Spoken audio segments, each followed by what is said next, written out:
Donald Stojack is going to talk today, not to just an interesting person. Donald Stojack today is going to talk to a legendary person.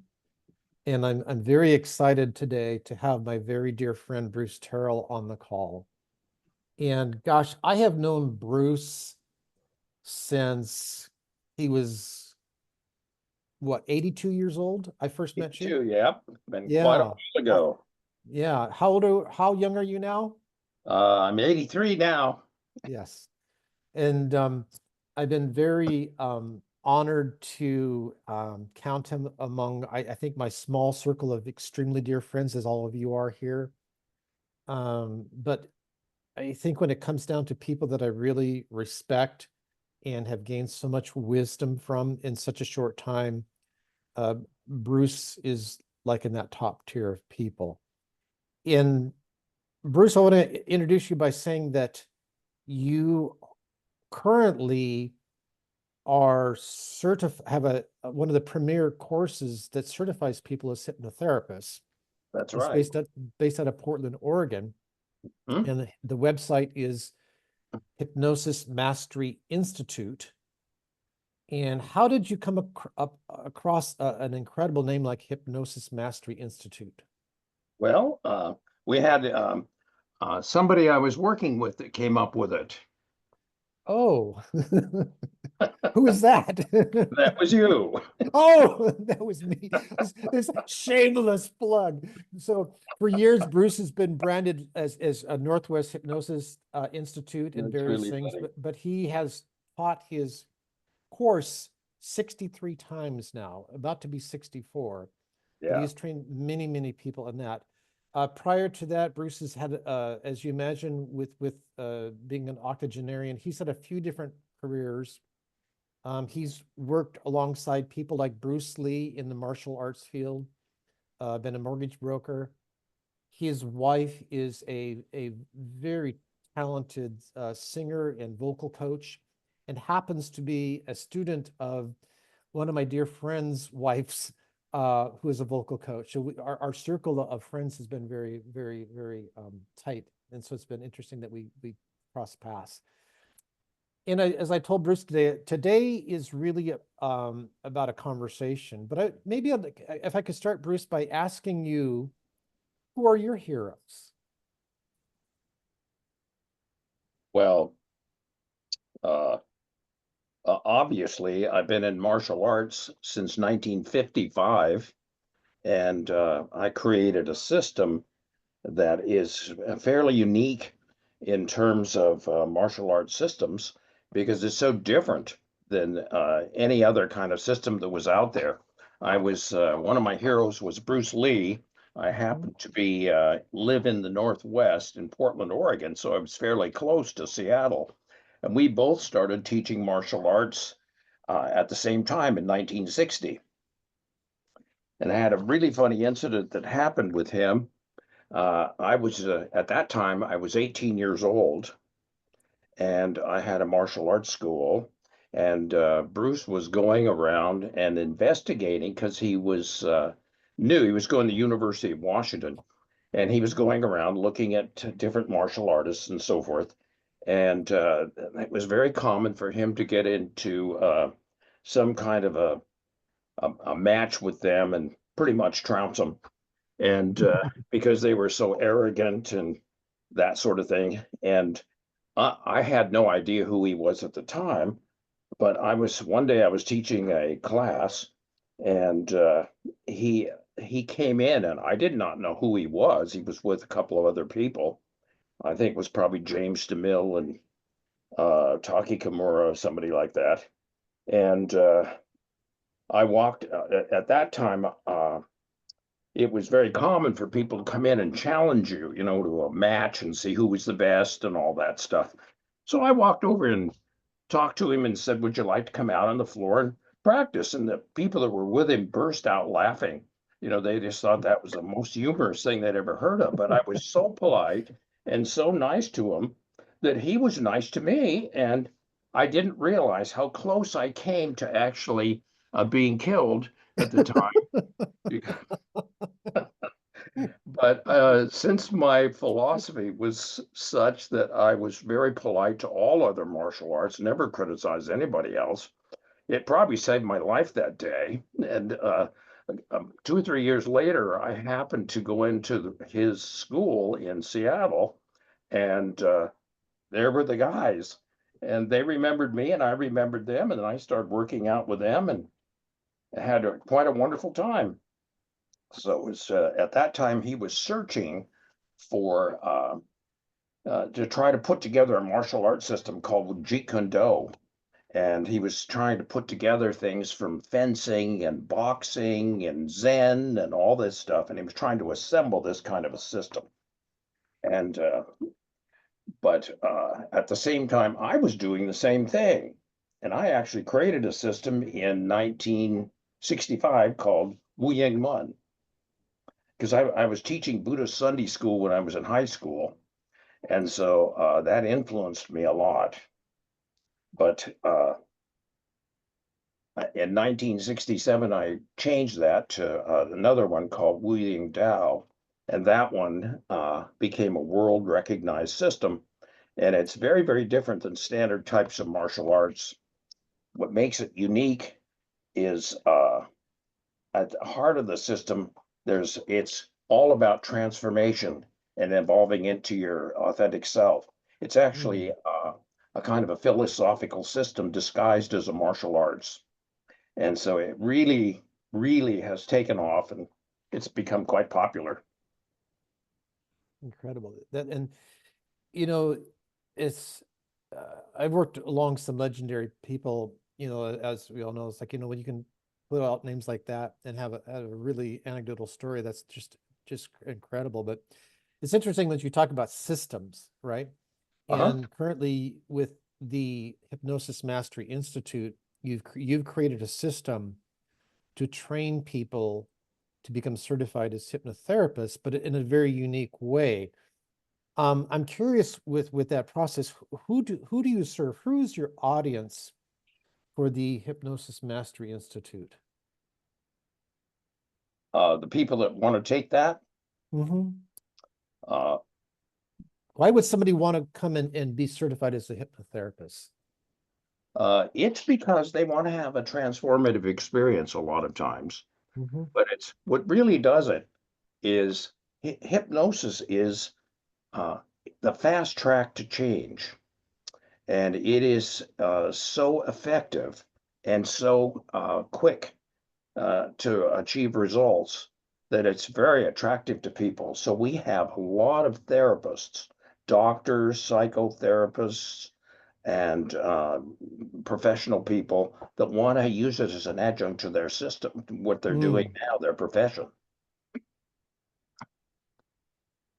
And how do you guide them on that process? So when they come in and they come into your course, Mhm. how do you get them through that so that they can actually do it? There's so many courses out there that we take that promise so much. How do you actually do it? Well, uh, the standard courses are in today's world are all pre-recorded video lectures, and it's memorization heavy. They do a lot of testing and that sort of thing, but they have a kind of impersonal quality to it. They don't give you real experience because it's like learning to play the piano. You can watch somebody play it, you can watch a video about it, you can learn about music theory or how pianos are made, but you still can't play the piano. The thing that enables you to play the piano is you have to play the piano. And so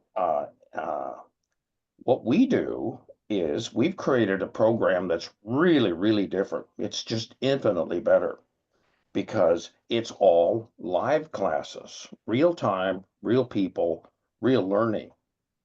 And so you don't just watch a whole bunch of boring videos because every class is live and it's interactive and it's totally fun. My job is to make the whole course super simple so that people can understand it. I have somebody that teaches the classes with me, Sam Kumar, who's a medical doctor. He's a colleague of mine, and I trained him in hypnosis some time ago.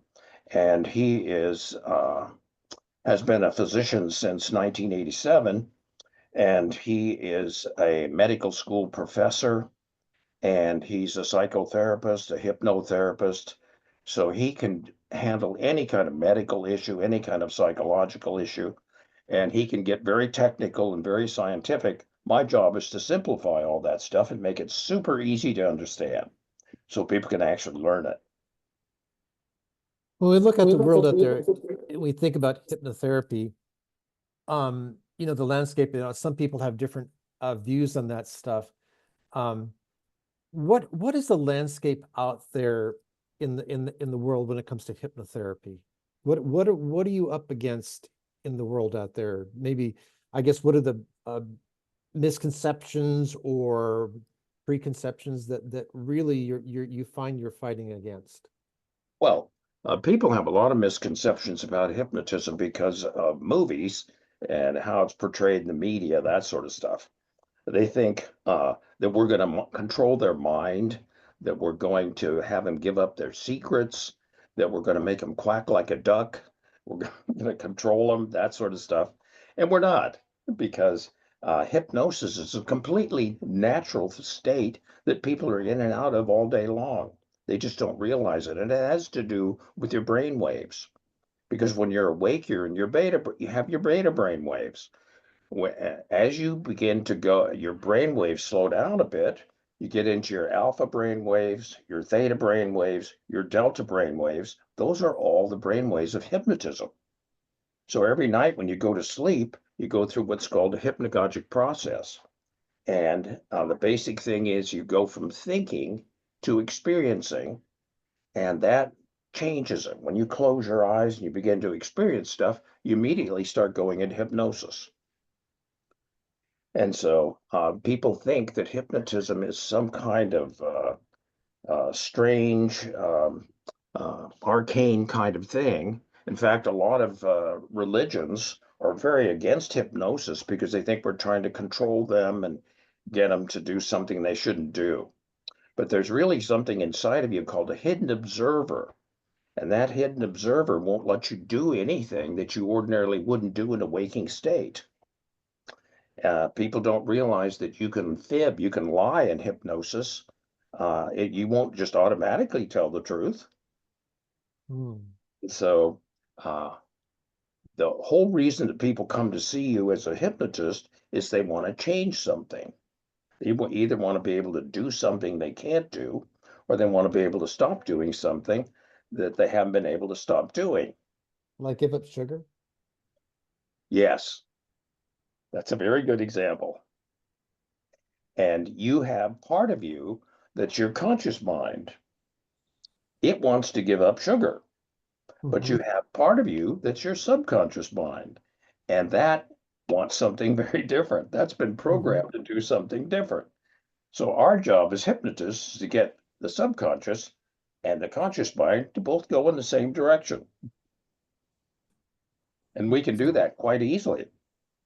There's a lot of application for this. Do you find as you're teaching this that people have a number of those aha moments, like I didn't realize that I could utilize hypnotherapy or my skills for hypnotherapy for this? Yes, they will. And so do the clients. Hmm. And it is so surprising to people how fast you can change something because they don't think so. One of the things that I teach in the class is how to change a limiting belief because everybody has all these limiting beliefs. They've been imprinted, they've had these experiences, and it's shaped how they think about themselves and how they interact and work and react in the world, that sort of thing. So people say, I'm not good enough, for instance, or I can't do that, or I'm not smart enough, or whatever it is. And you can very easily change those beliefs. One of the things we teach people to do is self-hypnosis. And the way we do that is uh, one of the things I particularly like to do is changing a limiting belief with pre-sleep self-hypnosis. So what we'll do is we will have them figure out what their limiting belief is, like I'm not good enough. And then we have them figure out what the opposite of that is. I am good enough. And then what we do is we explain that they go through this hypnagogic process at night where they go from being awake to asleep. They're going to naturally pass through their hypnosis brainwaves. And if they repeat an affirmation in that state, it will program their subconscious mind and it will begin to change their behavior. And I will be a testament to that because I got to work with Sam, your Sam Kumar, your partner, and he helped lead me through that process, that self-hypnosis process. And I've been doing that exact thing for a few weeks. And Yeah, I would say, here I am. The difference is quite significant. It's not a small thing. The that's right. battles, the mountains in front of me are not the big things that I thought they were, you I'm know. glad to hear that. That's good. Yeah, massively. And you've seen it as well as we work together. Um, Yeah. I how wanted did to mention one more thing, and yeah, that's that you can change somebody's limiting beliefs very quickly. I'll give you an example. I will tell people they have a belief about affirmations, and I'll say one of the things they'll do is they'll Lucia, say, "What's that?" I cannot work now. I can call you in an hour. All right. we get sorry. I don't know who that is. Yeah, don't worry. Okay, all right. And so this is a typical example. I will tell people if you go to bed at night and you say a positive affirmation 20 times, it's going to change your behavior. And they're programmed already. They'll say, well, affirmations don't work. I tried that with my New Year's resolutions. I tried that when I was trying to lose weight. I tried that with my exercise program. Affirmations don't work. You can't program somebody's brain with an affirmation. I'll say, really? So I have to give them some kind of an experience that will change what they believe. So I will say, one of the things I like to use is, how does Bruce feel? And they'll say, well, I don't know how Bruce feels. And I'll say, well, listen to this. Bruce feels happy. Bruce feels happy. Bruce feels happy. If I ask you how Bruce feels, what comes to mind now? You know what they all say? Happy. Bruce feels happy. And I'll say, how in the world did that happen? If affirmations don't work, and they'll say, well, it won't last. I'll say, really? How's Bruce feel? And you know what they say? Happy. And it changes what they believe, just like that. It's called conversational hypnosis. And we can do that using annotated language. It's a special way to do that. I should tell them that story that happened with that realtor. Yes. Be a good thing. That's a really good story. Yeah, that was a funny one. The some time ago, I had a realtor call me up, and he said, "Have you got anything that will help my memory?" I said, "You bet I do. I got all kinds of mnemonic aids coming out my ears." And I said, "What are you gonna do? Take a real estate exam or something?" And he said, "No, I've got Alzheimer's." I said, "Oh, well, maybe you should talk to my partner, Dr. Kumar." And I said, "Can you tell me a little bit about it? And I'll put you in touch with him." And he said, "Well, you know what? Uh, I have this Alzheimer's." And I said, "What did the doctor say about that?" And he said, "Well, he sent me to a neurologist, and the neurologist gave me these tests and did all this work with me and so forth." And I said, "What was the prognosis?" And he says, "Well, he says, I don't have Alzheimer's."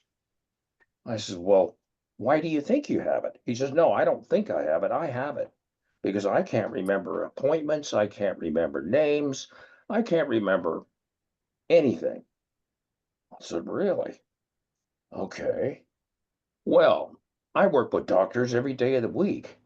A neurologist can easily diagnose Alzheimer's."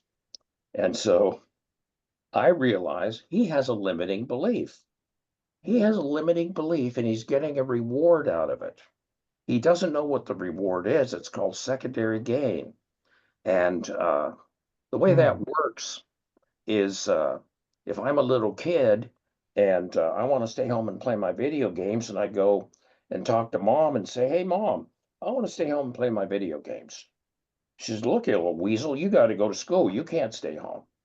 I said, well, you know what? I want to stay home. You can't. A couple weeks later, I don't feel well. So I come up and I say, hey, mom, I think I'm catching a cold. Well, sweetheart, you better stay home and play your video games and get well. Uh-oh, guess what happened to my subconscious mind? I just got programmed. I got imprinted with if I don't feel good, I get a reward. Well, that happens to everybody. And so years later, that guy might walk into my office and say, you know something, I've been all over town. I can't figure out, I've been to every doctor, but I still feel sick all the time. Guess what I'm going to be thinking? What's the secondary gain? Because we can fix that with hypnosis. We can do it a lot of ways. I'll tell you how I fixed him. I said, you've got this feeling that you have this Alzheimer's. He says, no, I have it. You don't understand. I told you, I've got this. What's real to him is real. So I have to give him an experience that will change what he believes about that. So I said, hey, can you tell me how many fingers I'm holding up? And I didn't hold up any fingers because I wanted him to look at the screen. And I said, how many fingers am I holding up? He said, 2. I said, forget that, will you? He said, what do you mean? I said, well, you got Alzheimer's. You won't remember I did anything. Are you trying to trick me? I said, no, nope. I just want you to forget those fingers. 3 or 4 days later, he called me up and he said, you know what? For an old frog, you're pretty smart. I can't forget those damn fingers you held up. And you know what? He got his memory back because that he could not forget. So he went from I can't remember to I can't forget, and he programmed himself. That's how you use conversational hypnosis. And you know what? He didn't have to spend 5 years doing psychotherapy. He got to spend a couple of minutes looking at the finger, just a couple fingers held up. You see how that works? Yes. And that's what hypnosis does. It's so fast. Oh, we can just knock it out of the park. And And you you can teach see it works. in your certification course, you teach many different ways to this process too. That the conversational is just one of the processes. Oh, yeah. We teach conversational hypnosis. We teach trance hypnosis. We teach cognitive behavioral applications for hypnotherapy. And we also teach neuro-linguistic programming. Mhm. Powerful tools. Very powerful tools. Yeah. Are there any dangers in all this as we go through this process? So what are the dangers out there? As a hypnotherapist, now that you're trained in hypnotherapy, what's the minefield out there? The big danger, there is a big danger, and that's unqualified therapy. Mm. Because people will learn how to be a hypnotist, and you can do all kinds of amazing things with it depending on the depth of your hypnosis. Because you can do things like affect your pain level. They do operations with hypnosis, dental work with hypnosis, and that sort of thing. And somebody walks in and says, you know, I've got this pain here in my side. Can you get rid of that? And some hypnotists will. That's really a dangerous thing to do. So one of the things that we're so careful about in the course is to help people understand what they are capable of doing, which ones they should refer, which ones they should not. But that's the only real thing that could be dangerous about hypnosis. I think typical in medical, they talk about scope of work, scope of Yeah. practice. Yeah, you got Mhm. to stay within your scope of practice. That's right. I go in as a consultant, as a coach, and my experience is sales and marketing.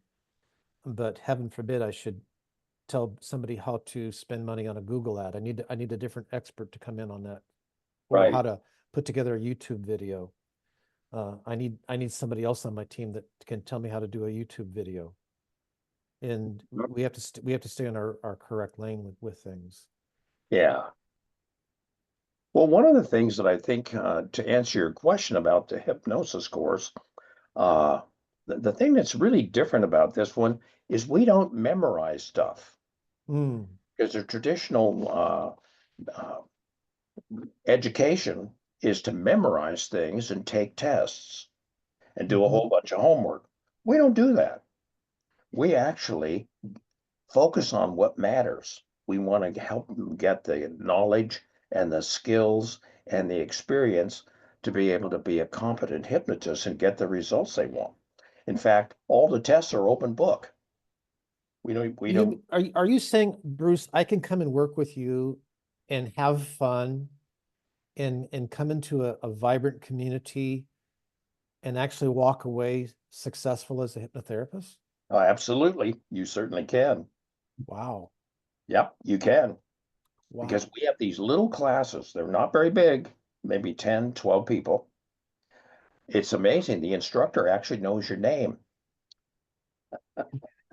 And they know your strengths, they know your goals, and you get custom coaching. You can ask questions, you get direct mentoring throughout the course, and you get 6 months of coaching afterwards. Wow. That's really cool. And That as is, you mentioned, you get the 4 approaches for the hypnosis. mhm. And what surprises people the most about taking the course is their personal transformation. Oh, Because people have all these things that happen to them. It's not just a training, it's a kind of life-changing experience. That surprises people. mhm. And It's it's not something they intended when they came in the door. no, no, they let go of their old blocks. They find clarity. They develop this emotional strength. This inner growth, this kind of a holistic transformation is very surprising to people. They don't expect it. How many people would you say you have trained as hypnotherapists?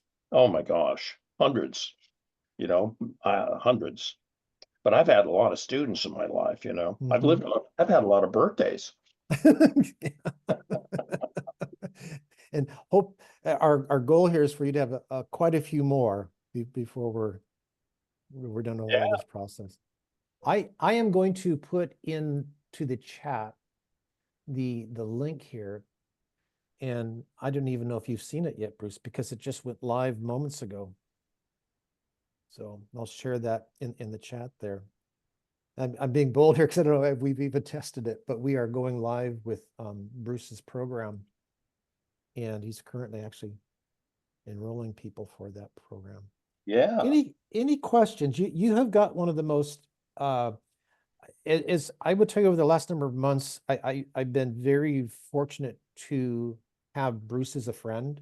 He's been a client, he's been a friend. I'm now collaborating with him in helping him build up his hypnosis certification program. But he's just a wealth of information and warmth and just the most genuine human one of the most genuine human I've encountered in my career. Questions, Thank you, comments? John. I'm just speaking the truth. Well, another thing that's different about this course is most hypnosis courses teach you to use hypnosis scripts and they read scripts to people. We don't do that. We use a client-centered hypnotherapy approach. We listen to the person, we take a detailed history, we adapt, we respond, and that kind of a client-centered therapy helps you create this personal, highly effective session tailored to each person. Mm. Like when the guy came in with the Alzheimer's, I didn't have to go, let's see, where's an Alzheimer's script? Mm-hmm. I didn't have to do that. And that So makes a huge difference. the results are much higher Knocks it out of the park. in orders of Absolutely magnitude. much, much, much better. Yeah. Because you don't know, if you tailor make it for their exact issue and you do the right kinds of therapy, that's amazing. I was on a workshop with Eric Forrester before this call, and his workshop was obstacles kind of being the opportunity. Um, and I think the issue for so many people is that they let things get in the way. Like you're saying, they can't be, they maybe have taken a training or tried to apply it, but the obstacle is they can't find the script. or they have a script and and they use it, it doesn't quite work.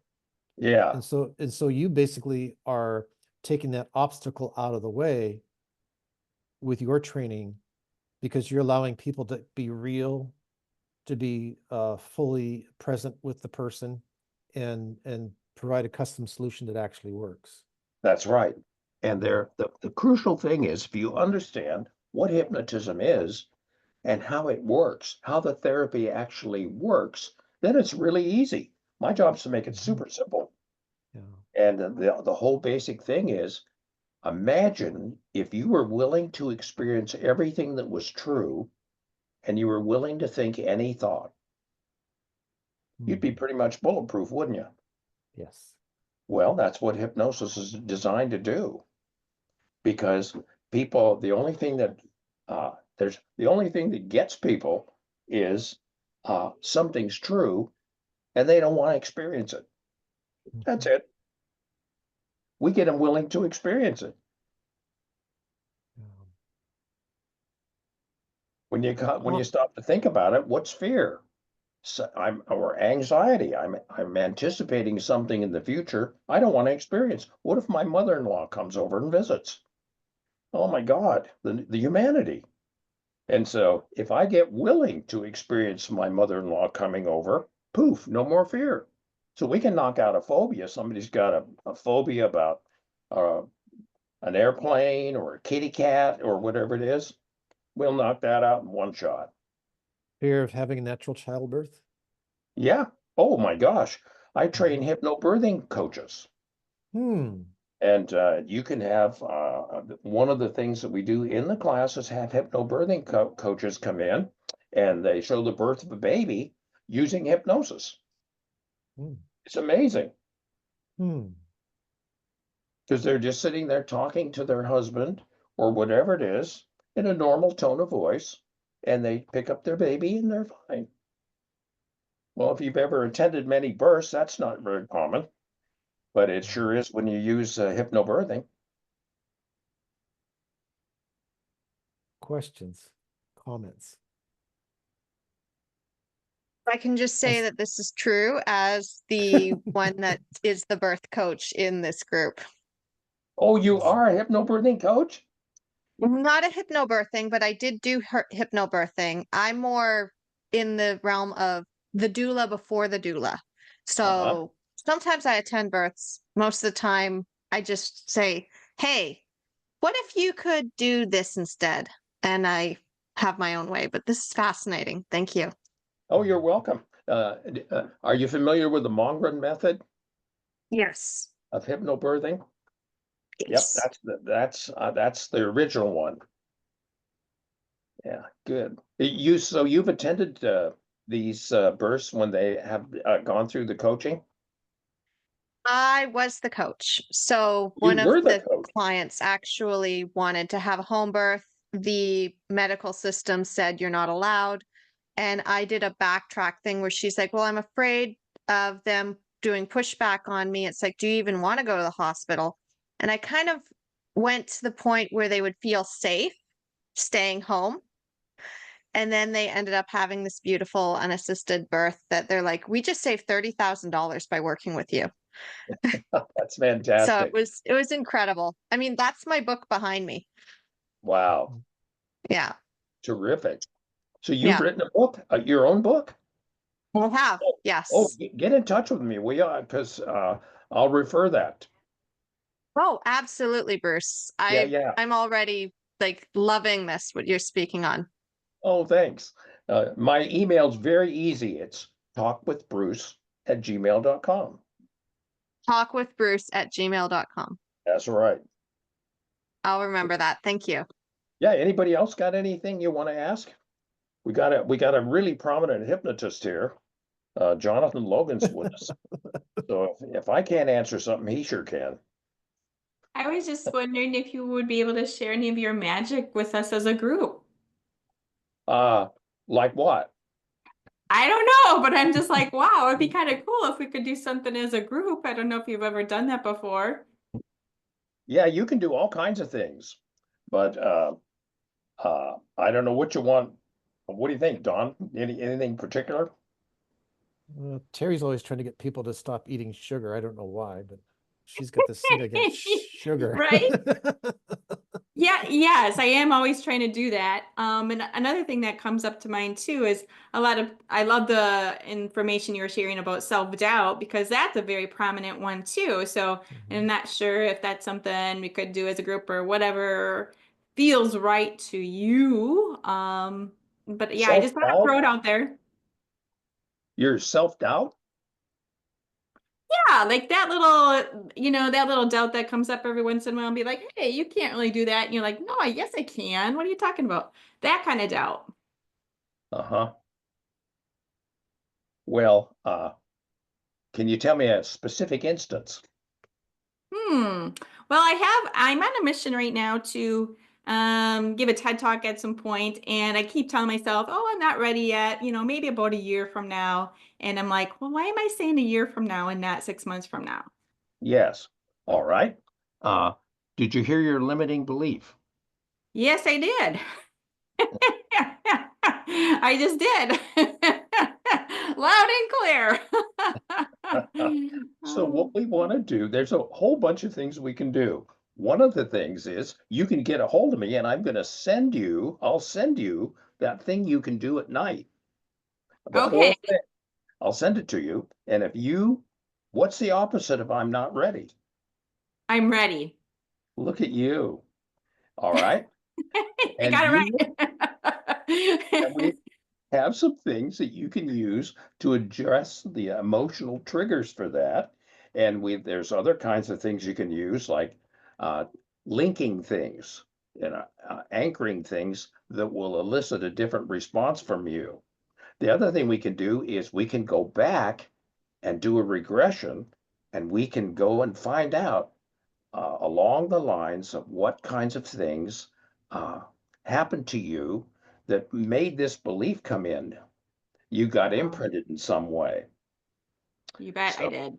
and so Hmm. uh, this delay and that sort of thing is keeping those bad things from happening. But Makes if we sense. change, yes, so we can do that. There's other kinds of things you can do as well. There's a real fun one that's used that's you can access people's memories and have them release stress with the memories. Jonathan knows this one. Do a conversational regressional reframe. And that is real simple. You say, is something bothering you? And what would you say it is? You have an anxiety about. Oh, sure I do. That my story's not polished enough. Yes. All right. Hmm. So what bothers you about that? Well, because I want to really do a good job with the talk, and I Uh, really want to make it impactful to people and not just come up with any bullshit. great. All right. So you can see now she's giving us what she doesn't want to experience. All right. What are your choices? As far as what? Well, you have a memory now, because remember, when you're born, you start to record everything. And every time you experience something, you access anything related to what you're experiencing. So you have a memory about this. And because when you're thinking about the future, you're really manipulating your memories. And the fact is, uh, you think you have no choices with your memories, but you can make all kinds of new information and put it in those memories. And your brain's has its neuroplasticity and it's going to change it. It's called reframing it. So, what are your choices? I It can, doesn't have to make sense. yeah, I can just act like I have it together, keep practicing it and say to myself, it is good enough. It is polished Perfect. enough. Perfect. All right. Now, think about a time before when you felt that way, the Hmm. way you feel anxious about this. What comes to mind? Um, Something in high school, something in college, something earlier in your life? I know the exact point. I know the What was exact it? point. Oh, yeah. When Yeah, was it? I was giving a book report when I was either in 5th or 6th grade. And I remember I read most of the book, but there was a part of me that didn't read the whole thing, like the last probably 2 chapters. And because Okay. I gave the book report and I was like kind of going on about it, and the instructor, the teacher says, "Okay, let's wrap it up." And that started the whole thing about not, I mean, it was good enough. It was a good enough book report. I know I did well on it. But because I didn't feel 100% prepared before I gave that book report, Uh-huh. that really messed me up, I think, for a long time. There you go. Yeah. All right. If you could go back and change that any way you wanted to, how would you do it? Um, that the book report that I gave was good enough for the time that I had available at the time. And just because I was not feeling prepared enough for that, Uh-huh. that's just maybe just that's not the right way to go about it. That I did enough for that book report to be successful. Great. Now, if you could do something outrageous or funny, what would you do? With regard to that book report? Yeah, if it was a fantasy, because remember that's where it Oh lives. yeah. So that what would I been? Okay, so Just Outland. you could. Gosh, I don't know what I would do. I remember the book was on Mr. Popper's penguins. Yeah, So very good. very well. Huh? Good. Now, what's interesting about it is she's recalling an initial sensitizing event that really upset her, and it's been influencing her behavior ever since. Did you notice her laughing? She's releasing the stress. The whole goal of the exercise is for her to release the stress and associate it with the thing that was bothering her so much. Mm. And you did. And that's really incredibly therapeutic because now it's like, how does Bruce feel? It's there forever. And it's gonna change that whole automatic behavior cycle and that whole chain of memories. And that's a quick, easy way to do it. It's called a conversational regressional reframe. And if you email me, I'll send it to you. Okay, thank And we you. teach that in the class, but we do a lot of regression work. We do past life regression. We do in between life regression. We do future things. We do Akashic record retrieval. We even have a guest speaker that I trained as a hypnotist years ago in Bangalore, India, that comes in. His name is Sheriff, and he helps with all kinds of things. He goes back to the womb and he does all kinds of stuff to reframe things. So it's a really interesting thing. Thank you so Now, much for interestingly sharing. enough, now here's what's funny about this. Think about your project now. Notice how it feels different. How's it feel different? It feels easier Look to at get that. through. Yeah, it feels much easier to get through. And all we did is have fun just talking about your thing, just a couple little memories. And the funny part of it is you could do that with your friends at lunch and they wouldn't even know you were doing it. And Which is awesome because we can do this with all of our conversations as coaches. That's Yep, cool. that's what you learn in the course, these kinds of things. And it makes it so easy and simple. I had a father that was quite had a lot of personal problems, and, and I would take him out and do this very thing with him. And pretty soon he didn't want to go to any other restaurant other than this particular restaurant because when he ate there, he felt good for several days afterwards. He thought it was the food. That's Funny, great. huh? Oh my gosh, that's a good story. And it's so funny because it's interesting how it affects you like this. Because notice now you feel lighter and you feel better. Yeah. It's just so amazing. Yeah. Mm-hmm. Well, there's a Thank you. demonstration for you. Thank you for sharing that. That's You're awesome. welcome. Next. Powerful stuff.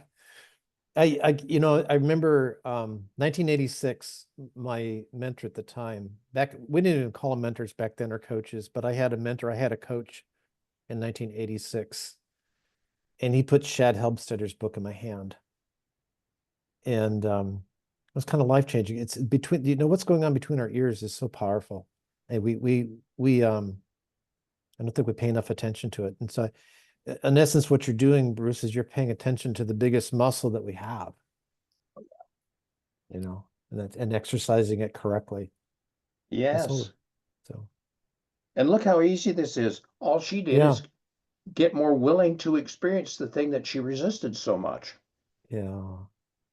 Once that happens, poof, there goes all the stress, there goes all the anxiety, all the other things. And you have this mind-body response. You can do amazing healing things with hypnotism. It's just incredible. One of these days you might have to get Dr. Kumar on here, and he's scary smart. He's so smart that artificial intelligence uses him to program their artificial intelligence. That's how smart he is. And full disclosure, Dr. Kumar is on our short list for this call. You froze there. We couldn't hear you. I said,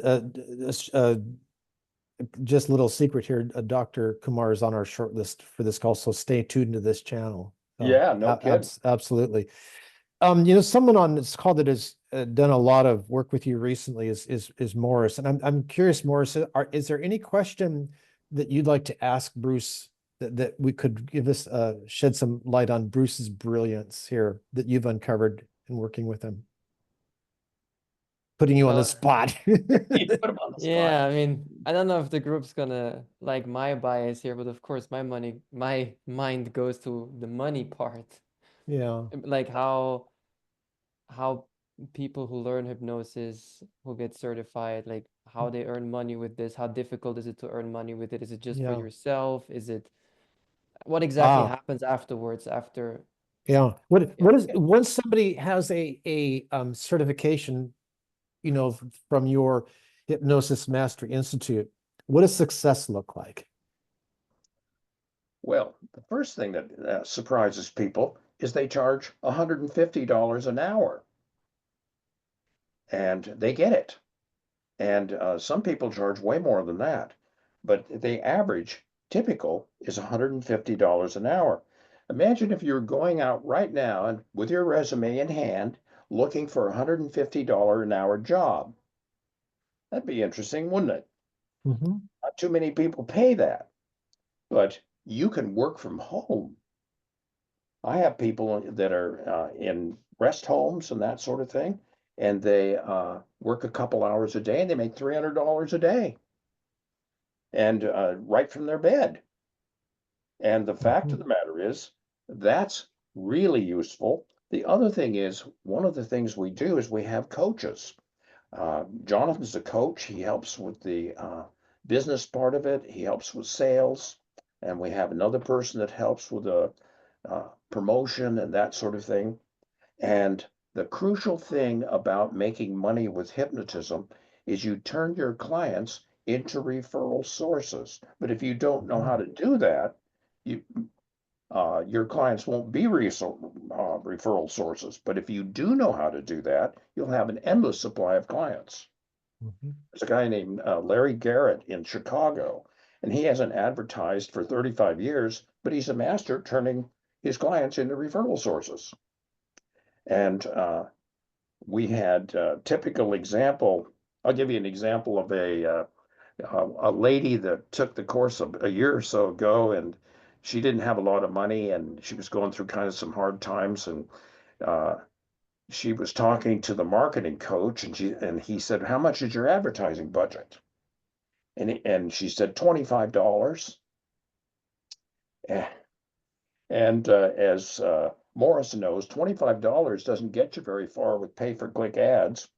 And so the fact is, the marketing coach says, well, okay, these kids are so smart. He says, you go on Craigslist and you advertise on that. You put 5 postings on there and you say free smoking cessation or free weight loss or whatever, and refer 1 client to me and I'll give you a session for free. She made several $1,000s in her first month, and it was just remarkable how she did that. And then she turned those into other referral sources, and now she just has all these clients.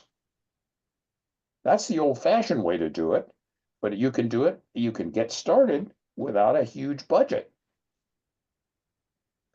Wish they'd have had that when I started out. Yeah. I had to have an office and recording equipment and all kinds of stuff. But hypnotism is mostly done online now. So that's one of the big advantages. You can get started without this big cash outlay. And you have this brain trust of people that'll help you be successful. That I sure could have used that when I got started. It was all trial and error for me. And when people book a hypnosis sessions, you don't see them haggling for the price or for the fee. Is it like really easily accepted that you charge $150? Yes, yes. One of the things that we have here, Jonathan has a smoking cessation program. Can you tell us a little bit about that? Your smoking cessation, how much you charge? Yeah. So yeah, the smoking cessation program has 4 sessions of hypnosis and a bunch of body work stuff that we do along with some other things. And it's under $200 for the person, which is remarkable. So they're getting radical transformation. And most of it is stuff, frankly, that I just learned from Bruce in the original course I took from you over 11 years ago, which is now even better. And the fundamental thing is people are willing to pay it because they want an outcome. People desperately want an outcome in their life for certain things, whether it's to get rid of a phobia or fear, to quit smoking, to lose weight, to be more confident and get rid of, the imposter syndrome, whatever it is that they want. And hypnosis, no matter what you do, hypnosis becomes, I think, a personal development toolkit that you can use in 1,000. It's like the Swiss Army knife of personal development. That's the best I can say. But I turned that into a hypnosis smoking program, and people love it. Has great results thanks to Bruce teaching me so many things I wasn't expecting to learn. And it's just an incredible journey to help so many people. Oh, thanks, Jonathan. Yeah. Yeah. There's really no nothing that's not a good application for it when you really think about it. Anything you want to change, hypnosis can help you. Yeah. If I Thank you could very add one much. other thing, Donald, which is that, Mhm. and I took the course 10 years ago, and Bruce has obviously improved it and changed it and added to it in so many different ways. It almost ought to be 3 courses. But fundamentally, the thing that I found was learning about how I think and why I think certain things and how I can personally change them. It's sort of like going meta to your whole experience of life. It's really Mhm. quite a fascinating and empowering toolkit that you get. Yeah. Yeah. I can attest to that. This stuff is Bruce, sup- thank you so sorry. much. Yeah, go ahead, Tony. I was just saying this stuff is super powerful because, I became a student of Milton Erickson, read like everything, where Richard Bandler is considered the father of NLP. Milton Erickson's the grandfather and just brilliant hypnotist. I don't know if you're familiar. Are you familiar with, I think it's Gordon wrote the book called Phoenix, The Therapeutic Patterns of Milton Erickson. Brilliant book. And actually reading some of that stuff helped me when I was an investigator in my past career to be like a 78% effectiveness in getting confessions, getting people to do. But what I have found is that a prophet is not welcome in his own hometown. So like I have, a daughter who has like a severe addiction issue, and I've tried to help her with that, and it's just complete resistance. Any thoughts on how to break through that barrier? Yes, I would use conversational hypnosis. Yeah, and if you're a student of Milton Erickson, you're in good shape. Oh yeah, Are you familiar with some of his techniques? quite a few of them. Yeah, All right. I've read a bunch of his stuff. So All right. Well, that kind of thing you can use with her. But if you sit her down and say, all right, let's do this formal session, good luck with that. no. Yeah, and Right. another thing you can do is I would recommend you get a hold of my colleague Sam Kumar because he takes on clients, and one of his specialties is addicted personalities. Hmm. And so he will help her, and I'll put you in touch with him. I'll reach out to you, Bruce. Yeah. I've seen him do amazing things. He is also able to, if you know anybody that has long haulers COVID, he can fix that. That's a pretty bold statement, but he can. I've seen him do it. I had a client that was a naturopath. She's had COVID 7 times. Was born with eidetic imagery, went right through medical school with a photographic memory. She has brain fog. She has lupus. She has all kinds of things. He fixed her because that mind-body connection is incredibly powerful if you know what you're doing. Bruce, thank you. I think this was a 10-star session today. Eric, what do you think? How do we do today? Oh, I would say 15.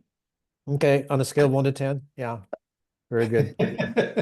So I put the website. You can go there. You can input your information, get on the list. If you're interested in the training that's coming up, I will put that link in here next. I think we're live with it now. You can email Bruce directly. You can email Donald directly. Donald is on Bruce's team now, and we're rocking and rolling. I'm drinking the Kool-Aid, and I guarantee you that you're going to be hearing a lot more about it. So there you go. Yeah, anytime you want to get a hold of me and just chat, I'll Yep. Zoom with you. Yep. And we'll just have fun. One of the things that Bruce does do a Wednesday evening Pacific time intro. Do you want to talk about that just so people can come get a better taste, a little more of this? Yeah, we have the Wednesdays at 5:30 Pacific Standard Time. We have an introductory class, and yeah, I don't know what we're going to have each week, but I'll teach you something, and people really like it, because we're always doing something interesting. Excellent. Thank you, Bruce. Hey, Very thank good. you very much for having You're me. welcome.